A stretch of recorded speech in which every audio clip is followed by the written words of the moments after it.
Hello everyone, apologies for the delay in getting started. We had some minor technical difficulties, but we're all here and ready to go now. So thank you for being patient. Welcome to the 10th session of the NZX Virtual Global Dairy Seminar for 2020. I'm Nick Gardner, Manager of Derivatives here at the NZX. And today's session is brought to you again by StoneX, Interfood and Global Dairy Trade. So today we have a really interesting session with Sea Forest. Now, Sea Forest uses a seaweed called Asparagopsis. Oh, I may have got that wrong, Sam. You're going to have to jump in and tell me. It's an additive for animal feed, though, basically. And it's been identified as a solution to reduce methane production in livestock while simultaneously accelerating growth. So today we're going to hear from Sea Forest's Chief Operating Officer, Sam Elsom, on how this seaweed supplement can help farmers reduce their methane emissions alongside increasing their productivity, as well as an update on Sea Forest's growth to date and their ability to cultivate and export at scale. So going to be really interesting. Before we get into that, a little bit of housekeeping. If you haven't already, jump onto the NZX app. We're just going to chat that to you now. You'll be able to pick it up through your GoToWebinar app. On there, you can participate in the live polls, Q&A, as well as connecting with all of the other registered attendees. So jump on there and take a look. If you've got any questions for Sam, you'll submit these through the app, which is pretty straightforward. You just jump onto the app, click on live Q&A and polls, and then from there, click the Q&A tab and away you go. So we'll be taking these at the end of the session, running through the Q&A. You can also vote those questions up by clicking the like button, just like Facebook. So if you want to hear a question that's been asked, click it up, and we'll pick it up. So attendees have all been muted. Forgive me if you've already heard this before. I'm repeating myself, but if you've got any trouble, you'll see the troubleshooting items here on the left. And remember, we are going to be sending this out as a recording, so you can pick it up later for anything you've missed. So today's poll will, again, in the app, you can pick that up. It's one related to milk price in New Zealand. So we'll run through the results for that at the end of the session. So, housekeeping out of the way, technical difficulties solved. I'm going to hand over to Sam now. I'm going to turn my camera off and I'll let you get into the session, Sam. Yeah, thank you very much, and thank you for having me. It's a pleasure to be here. The introduction of seaweed into livestock feed serves to address two of the most significant challenges of our time: fighting climate change and producing more food with fewer resources. As I was obviously just introduced, but my name is Sam Elsom and I'm the COO and co-founder of Sea Forest, the company established by myself and Stephen Turner a little over 2 years ago to develop the cultivation, supply and commercialisation of Asparagopsis, a red seaweed. And maybe Jess, if you want to go to the next slide, a red seaweed endemic to Australia and New Zealand, which was discovered by the CSIRO in 2016 after 5 years of research to drastically reduce methane emissions from ruminant livestock while increasing feed efficiency.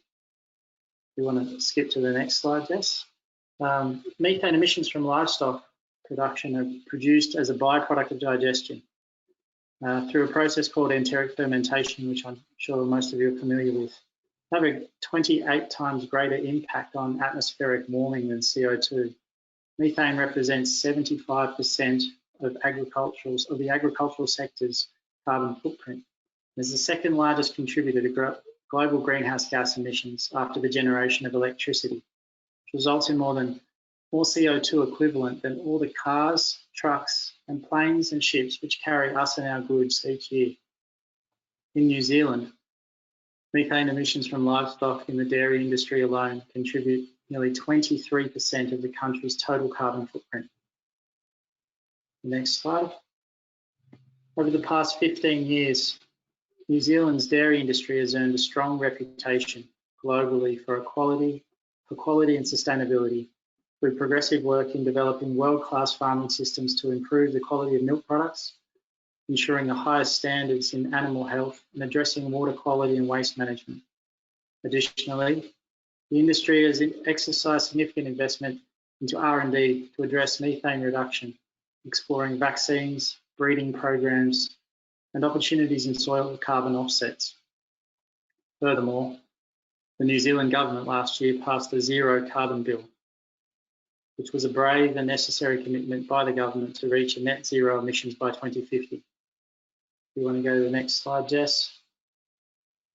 To date, Asparagopsis is by far the most promising solution to achieve this target, and New Zealand and Australian beef and dairy and wool producers will be the first in the world to take advantage of the opportunity to create a differentiated, climate-friendly product and drastically reduce emissions. If you'd like to go to the next slide, Jess.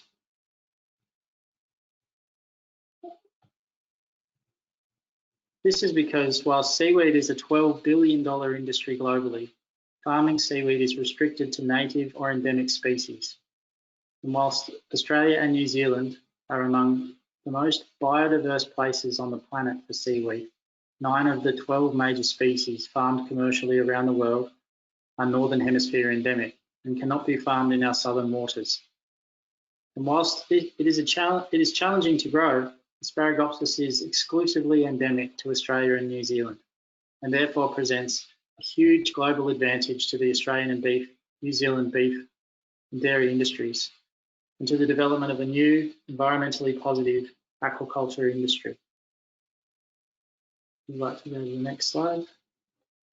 Seaweeds, like their terrestrial counterparts, capture CO2 and nitrates through photosynthesis.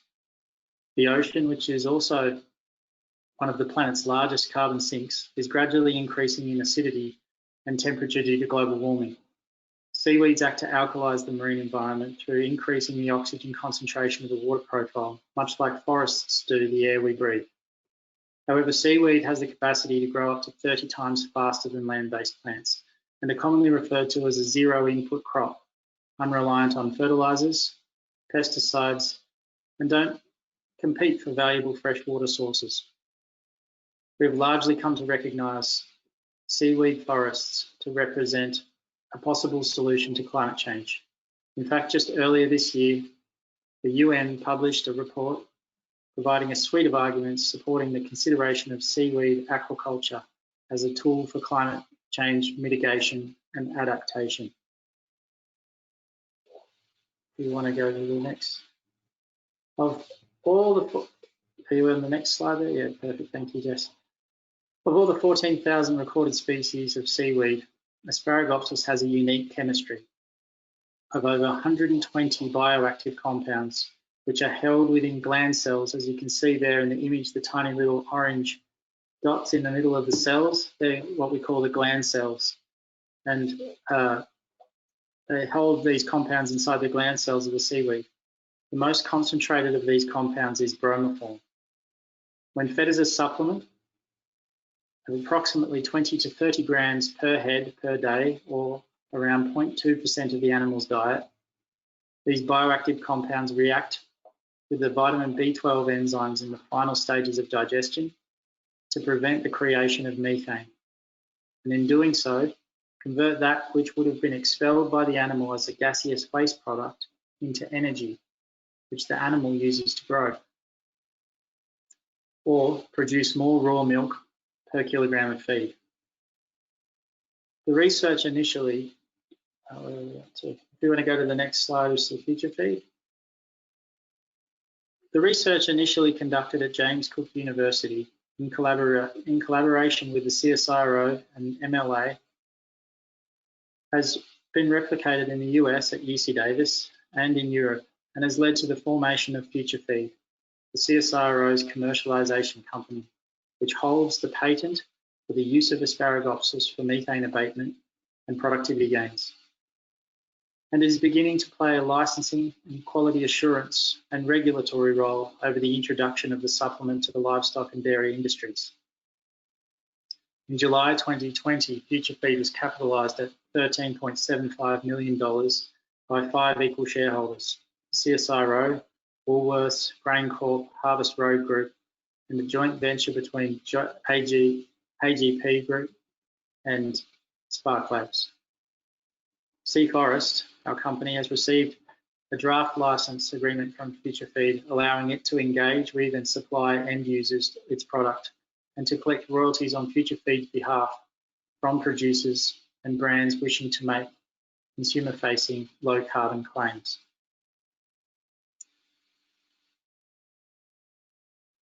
At present, Sea Forest is the only company in the world commercially producing the game-changing seaweed feed additive, having set up an initial farm in Tasmania,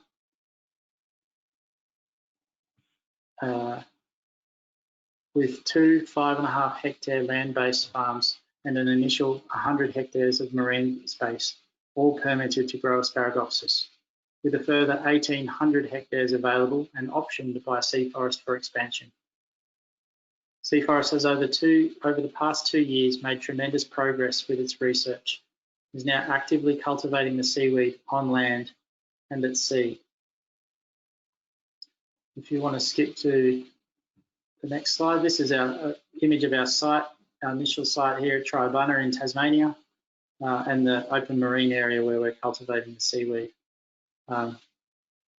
We have a hatchery there on site and are developing large land-based ponds.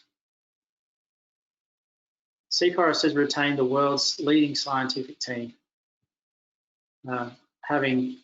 in Asparagopsis, having over 50 years of seaweed cultivation experience collectively.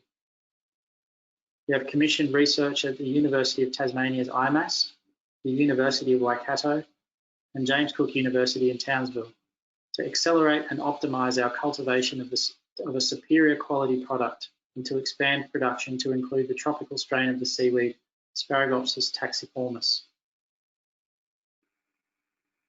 And just to show you on the next slide there, Jess, which is the HRAP pond.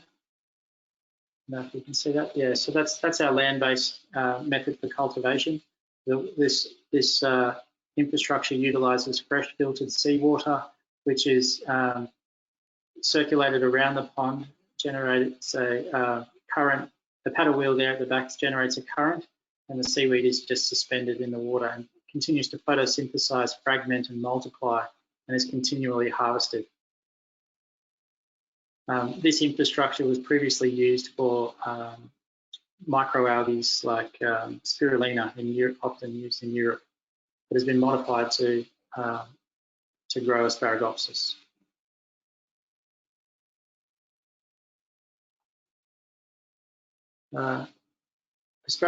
Sea Forest's New Zealand subsidiary is working with the Cawthron Institute. We are running feasibility studies to identify suitable sites in the North and South Island to replicate our Tasmanian operations in New Zealand. So if we go to the next site there, we've got an aerial shot of our marine lease. You can see the backbone lines where we're growing the seaweed in the open ocean under marine lease. And on the next slide there, you can see obviously the clear abundance of the Asparagopsis growing on our crop ropes.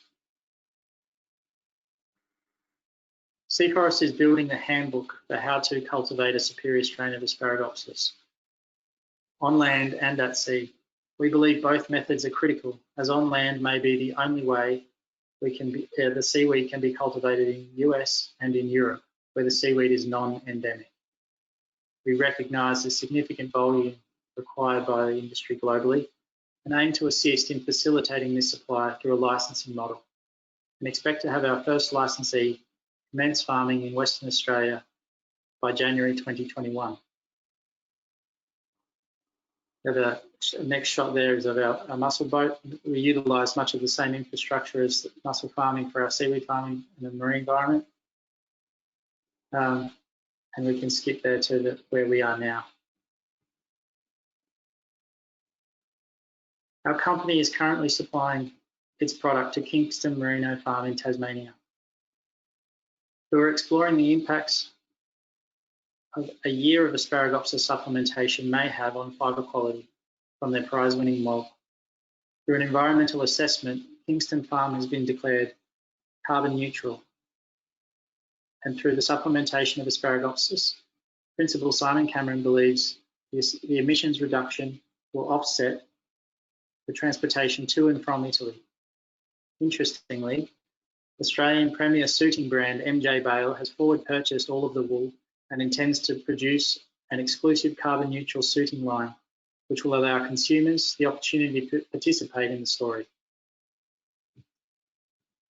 Sea Forest has also engaged with staged commercial trials with Fonterra and has 5 contracted farms, all in Tasmania, which when in full swing will see over 2,000 head of dairy cattle, over 5 farms, all being fed Asparagopsis.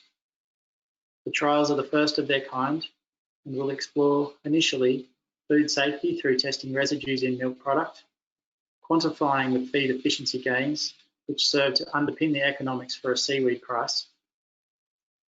Methane testing will also be included over the life of the trial. And just to skip forward there, I've got a photo of Stephen Turner, co-founder, and I with in the middle there, Simon Cameron, in Kingston Wool Farm, and there are his sheep, Merino sheep there eating Asparagopsis supplementation, which they get daily, mixed into their ration. And on the following slide, there we've got Richard Gardner. He's the first of 5 Fonterra farms contracted Fonterra farms in Tasmania to be using the seaweed as a supplement to his livestock.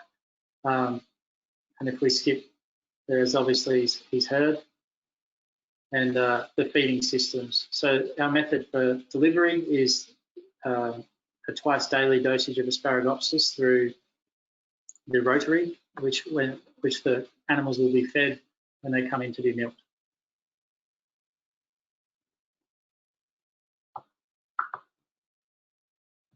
Additionally, Sea Forest has also received commitments from A2 Milk and Premier Beef producers and a large order from Future Feed, the Sea Forest product.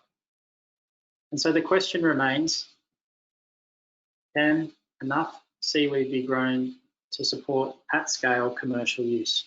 And if we skip to the next slide for me, Jess. The answer is yes.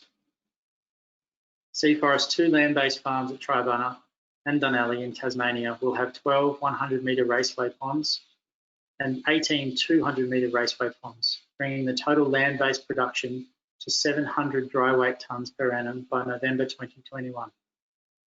Our initial 100 hectares of marine lease is being commissioned at the accelerating rate of 100 metres a week.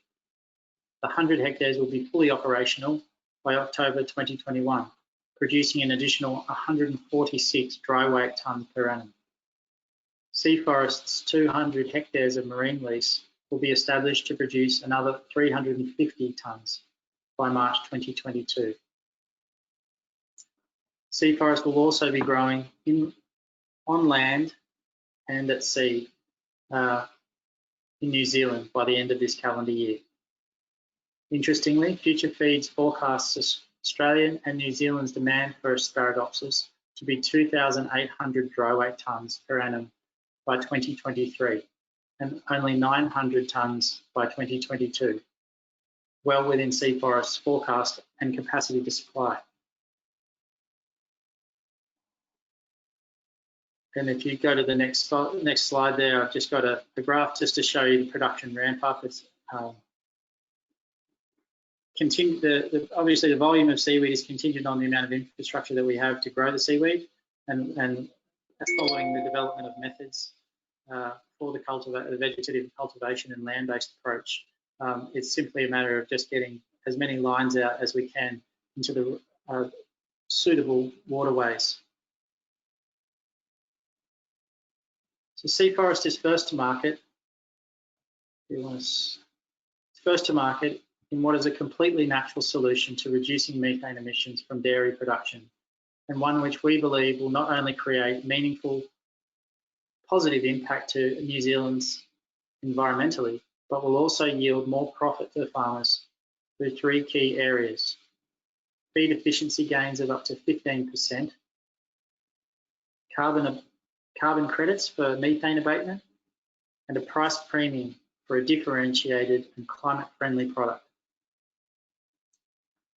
The exact figure with regards to increased profitability will vary from farm to farm, but regardless, offers a positive outcome to an environmental hazard. It seems sometimes as a solution to the methane debate, too good to be true. And it definitely is not as easy as it all looks. But we at Sea Forest are making tremendous progress and will continue to take the giant steps necessary to make a significant impact on emissions reduction. It's been indeed an honour to speak to you. I only hope that you've been able to stay awake and follow the science and dense load of information I've shared. This seaweed-based solution offers an important advantage to New Zealand and Australia geographically and is being embraced by a number of producers. In time, it will allow, in particular New Zealand's dairy industry, to address one of the remaining pillars of sustainability, its methane footprint, and has the potential to wipe over 20% of New Zealand's annual emissions from the carbon budget long before 2050. Thank you very much.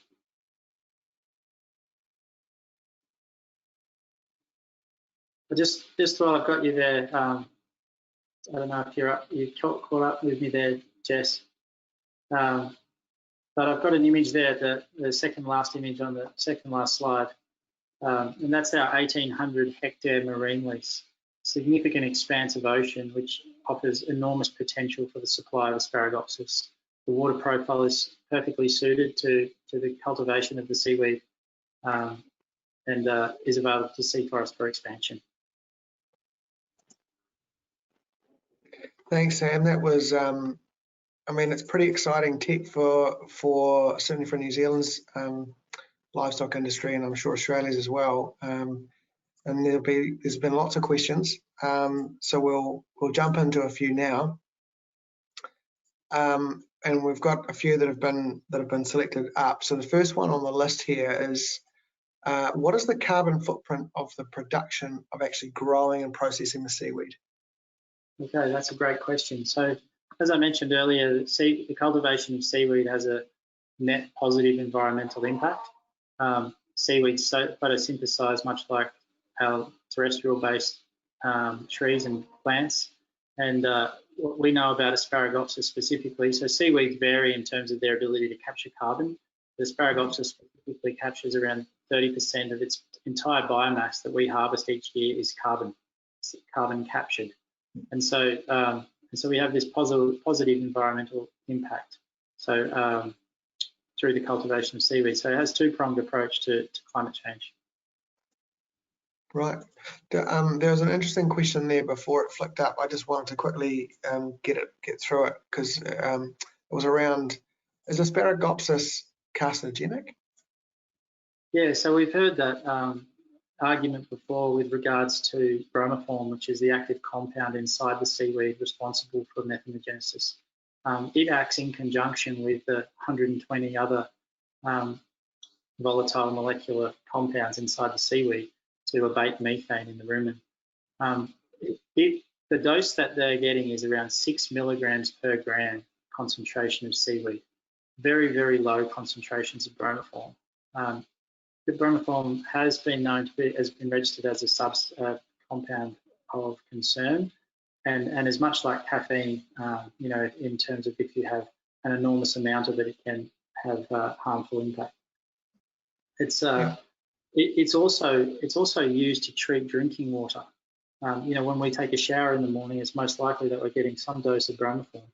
And so at the very low levels that we're using in the livestock industry here as a supplement, and also validated by the many studies now that exist, and the longest research to date is 145 days, which was recently published with dairy cows actually out of the US. And there's no harmful impacts that have been found. Cool. That's great. The next question up here is how much land is needed for the land-based cultivation to reach scale? Well, you know, that was 5.5 hectares, and we're producing 350 tonnes off that area per year. The other thing that's important to note is the concentration of Bromine inside the seaweed it impacts, the amount of seaweed required. So we could potentially reduce the amount of seaweed fed to the animals, or more.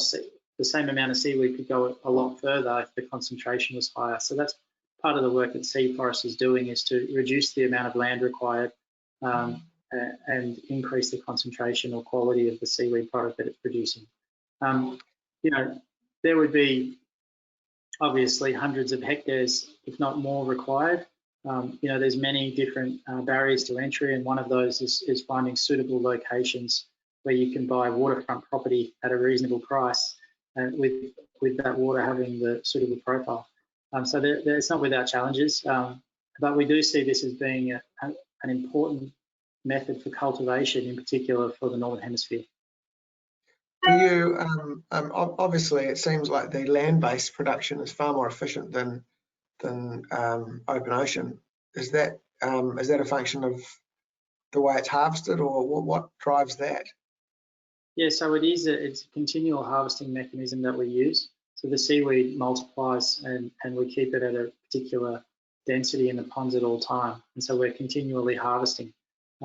We do have a certain number of, or greater level of control over environmental parameters with the land-based approach. We can shade the ponds, and we can turn up and down the supply depending on the season. What we've learned, obviously, and I'm sure it's common sense largely, but the amount of light that we have in summer is double what we have in winter. And so, light and it has an impact on growth through photosynthesis. And so we can control some of these things more so than we can on a land-based approach, more so than we can in a marine environment. Interestingly, though, we had an Antarctic weather event over the past few months here in Australia, and we had snow all over our farm. It hadn't happened in 7 years or so, and we had 4 to 5 metre swells. And so we were very concerned about our marine crop. But then that image was taken a week after that storm, the image that I had up earlier with the seaweed on the ropes. So being underneath, being at depth under the water, it's unimpacted by the turbulence on the surface. So yeah, in terms of productivity, we think that the marine farming will be the better approach to in Australia and New Zealand, but I think the land-based approach is necessary for Europe, and so we're mastering both. Just quickly before we jump into the next audience question, you mentioned the New Zealand demand for 2023 was at I think 2,300 tonne. Is that right? Yeah, 2,800. Yeah. 2,800. So what does mature market in New Zealand and Australia look like for demand? Well, significant. We're talking about probably 20,000 tonnes of Asparagopsis. The Sea Forest forecasts don't include any of that 1,800 marine hectares. 1,800 hectares of marine lease, which would certainly cultivate over 20,000 tonnes per annum. Yeah. Great. Okay, that's perfect. Okay, so back into the audience question. So, what's the natural, how naturally appetizing is the product to sheep and cows? Is there any additives required to make them consume? Molasses or grain or other? Yeah, so in the very first trial with Asparagopsis, they did add molasses. But since then, we've been using it without adding molasses, and it seems to be eaten quite well. We've been mixing it sometimes with oil, and so that's been a useful delivery medium. But because the animals are receiving such a small dose, it's mixed in with their feed, and it's we haven't found. In fact, interestingly, when we visited Kingston Wool Farm a couple of weeks ago to see how the trials were going, we were able to witness the sheep eating their feed, and found that the sheep on Asparagopsis ate their feed a lot faster than the control group, which was interesting. Yeah, and I suppose in a bit to an extent they're feeding. The theory is potentially it's to do with salt. They like a little bit of salt. So maybe to do with it. I'm not sure. Cool. A bit of feedback coming through. The next question is around milk composition and sensory notes. So is there any impact on that? So no impact in any of the published literature. This is obviously part of the purpose of our trials with Fonterra, is to explore impacts on milk residues. But there's absolutely no residues to date. In fact, interestingly, if you do read the published paper from UC Davis, it shows that the control group actually had higher Bromine concentration in their milk than the herd on Asparagopsis. And that's due to, as I mentioned earlier, the Bromine being used to treat drinking water. Yeah. Okay, so have we got any indication yet about what the cost might be to farmers to deliver 30 grams a day per head to a beef or dairy animal? Yeah, so we're working, I mean, the price is a moving target at the moment and requires validation through these trials, as we mentioned with Fonterra. You know, understanding and sharing the gains with farmers, and so that everybody receives a benefit, as well as achieving enough margin for seaweed farmers to make it a viable endeavour. We are working on an assumption of around $35 a kilogram for the seaweed, and animals will eat anywhere from around 25 to 30 grams per head per day. And so we think that value, it comes about through, and you know, we've heard other prices as well. So you know, it's all about validating the research. I think in commercial trials at scale, you know, I think 2,000 head of cattle will give us those answers in terms of, you know, an average productivity gain. But interestingly, in those economics, we haven't included, so that price of $35 is around feed efficiency gains or feed conversion, improvements in feed conversion. We haven't factored in the carbon credits, which could underpin around 10% of the, or over 10% of the seaweed price, as well as a price premium for farmers who are early adopters on it. You know, obviously there will be a lack of supply to the industry initially, and those that can use it will enjoy, I guess, some time with a differentiated product in the marketplace. I mean, I guess from a farmer's perspective, thinking about the offset, is the plan, well, how do farmers, you know, I guess, prove the reduction in methane emissions? Is that based on the scientific outcome and you know, as a proxy for their own situation? So it's very, very complex, and I understand this more so in Australia than I do as in New Zealand, but we have an industry body called the Department of Industry, Science and Innovation, and they're working with the Clean Energy Regulator here and to develop a methodology for methane abatement for farmers. Well, my conversation with these groups last week was that they're looking to accept a conservative abatement level for Asparagopsis supplementation, and then as the data comes online, add more complexities to that. So, you know, we know that the Asparagopsis reduces methane anywhere from 80 to 95%, depending on the quality of the product. And we know that, but what we also know is that animals emit different levels of methane depending on the diet that they're on, the age of the animal, the weight, and so forth. So, you know, and obviously whether they're lactating or not is going to all make a difference. And so these complexities will be built into a methodology in time.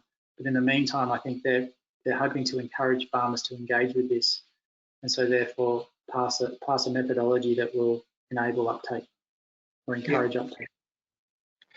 A question from John: what sea conditions are required to grow the seaweed? So there's two strains of the Asparagopsis. One's called taxiformis, which grows in grows in Queensland and can be found on the Barrier Reef, and in other parts of the world. It's travelled on the builders of boats to places like Europe, and it can be found in the Mediterranean as well. But it's not endemic, just as we have Japanese starfish in Australia, but we could never grow them. And so the tropical strain of the seaweed requires warmer conditions, but all of those seaweeds are very seasonal. In particular, one of the unique factors of being in Tasmania is that, or this particular site in Tasmania, is that the water profile is suitable that we can cultivate it year round, and so it's not so seasonal. So it has we've done a lot of work around, what are the nutrient levels that are required to grow the seaweed, what are the temperature tolerances, what are the light tolerances, and so all of that feeds into us, feasibility for future site development. So I guess I can share with you that the seaweed doesn't like it, particularly the temperate strain of the seaweed, which is Asparagopsis armata, which is what we're growing in Tasmania. It doesn't like temperatures over 22 degrees Celsius, but seems to still thrive through 8, 9, 10 degrees Celsius. So it has quite a broad temperature range, but as soon as the water gets too warm, it disappears. And the tropical strain, does it have the same bioactive properties? It does, yes. They could be regarded as the same, more or less. The taxonomy, taxologically, a little bit different, in that one of them doesn't have harpoons and the other does, and so it's a little more difficult to grow. And the other thing is, in the northern parts of, some of these tropical zones have high rainfall, and so the seaweed has a fine tolerance to, or a light tolerance to salinity variation. And so when we get high levels of rainfall as you do through those summer periods, it wouldn't favour the seaweed. Right. So there's a lot of science behind what we've established. A good portion of the 2 years has been, understanding the biology, understanding the conditions for optimal cultivation, and then understanding, what we can do to improve it and control it somewhat. We've got time for one more question there, and I'm going to jump up the one from the bottom of the list there, which is the product research IP trademarks patent or trademarkable or patentable sufficient to keep the crop production within New Zealand and Australian waters? IP.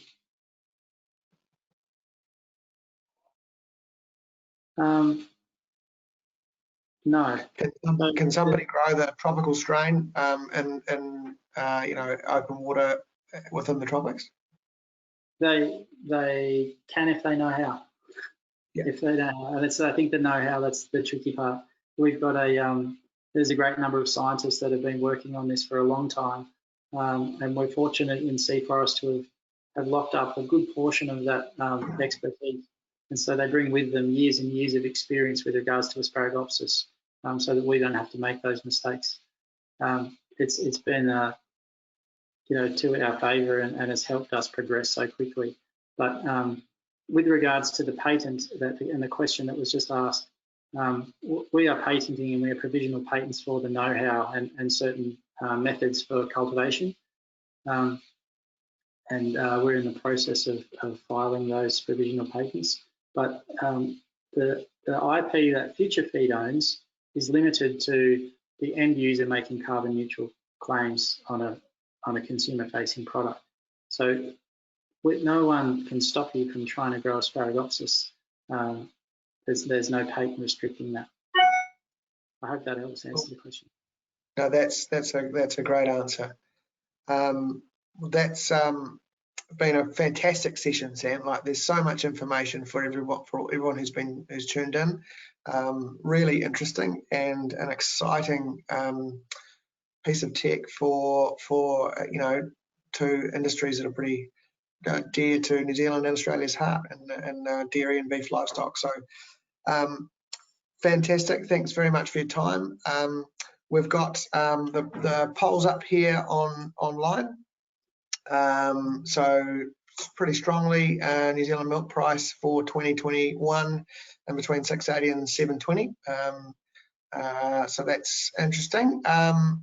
So thanks, Sam, and we really appreciate your insight and time. A reminder of what's up next. We've got the last session for this year's event with Tommy Tor from BlackRock, talking about the potential for another commodity super cycle.